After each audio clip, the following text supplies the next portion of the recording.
Hello, World Innovation. My name is Mike Adeleke. This is my team at Domi, Q, Shannon, and Jeff. And Domi is a peer-to-peer platform that provides an easy, economical, and convenient way for both hosts and owners to share and store their stuff.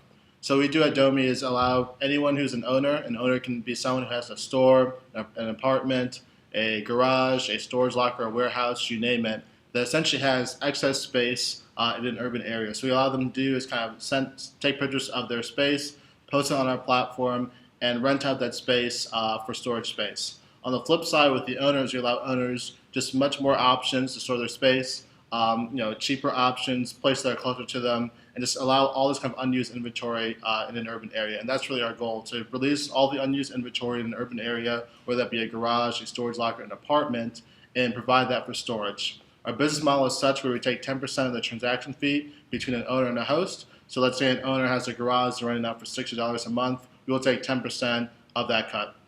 Our expansion is we want to start our beta in Philadelphia at the end of September and do about a 2-month beta, and after that continue to grow from there. Our team is us 4 people. There's 3 developers, including myself, as well as a full-time business intern. One of the things that we really pride ourselves on at Domi is kind of the great design. We really want to make it a fantastic web experience for our users, and then move to mobile as soon as we feel really comfortable with our web experience. The thing that we value most at Domi really is our community. We want to make sure that people feel safe using our service and storing their stuff at other people's places, having different systems to vet the people and so forth. We want to make sure that Domi is a very high-trust environment where people really feel like we're making a difference to them, that our community is strong, and people really feel that they can trust other people with their storage space. Again, so we're Domi, and we're really excited to get started.